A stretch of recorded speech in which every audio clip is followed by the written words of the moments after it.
आम आदमी पार्टी नेता कुमार विश्वास पहुंच गए हैं अमेठी।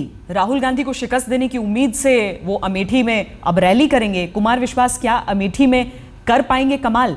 ये सवाल उनसे भी जानने की कोशिश हुई, क्या क्या कहा है उन्होंने वो भी आपको सुनाते हैं। चुनौती आप देने जा रहे हैं, जन विश्वास रैली का नाम दिया है, लेकिन आपको लगता है कि जो गढ़ रहा है कांग्रेस का, वहां सिर्फ एक रैली करना या कुछ दिन वहां पे जमे रहने से कुछ हो पाएगा?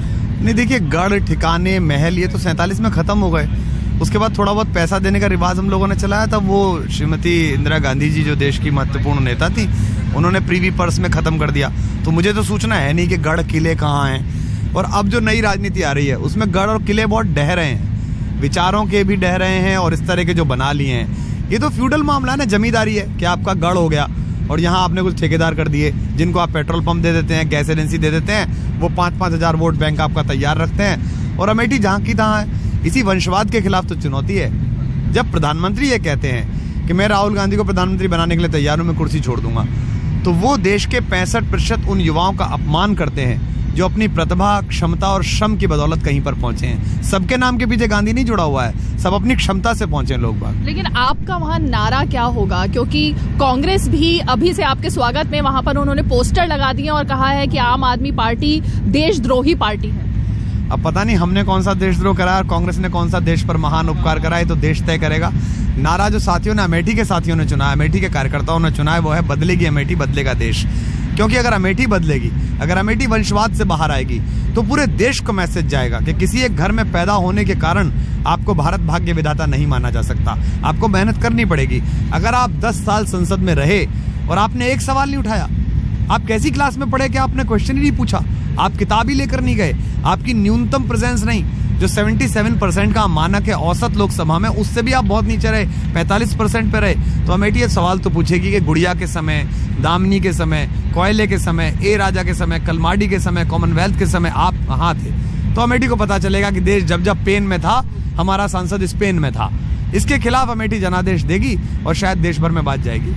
प्रियंका गांधी कैंपेन करने आती हैं, वो अपनी मां सोनिया गांधी के लिए और राहुल गांधी के लिए लगातार, अब उन्होंने पार्टी मुख्यालय में भी बैठ के लेनी शुरू कर दी हैं। आपको लगता है कि जो एक जिसकी हम गढ़ की बात कर रहे हैं, आपका कहना है गढ़ तो कुछ है नहीं, लेकिन जब वो प्रियंका आएंगी, उनका जादू कहते हैं कि चलता है और सारे वोट्स उसी तरफ आ जाते हैं, उन सबको आप डील कर पाएंगे? नहीं, मुझे तो पता नहीं कि जब लोग भूखे सोते हैं इस देश में तो प्रियंका गांधी को देखने से उनको शायद खाना मिल जाता हो, या इस देश में जब 6 साल की गुड़िया के साथ बलात्कार होता है तो शायद प्रियंका गांधी की सुंदर छवि के कारण उसको न्याय मिल जाता हो, या इस देश का जब कोयला लुटता है 2 लाख करोड़ रुपए का तो शायद प्रियंका गांधी को देखकर उसकी भरपाई हो जाती हो।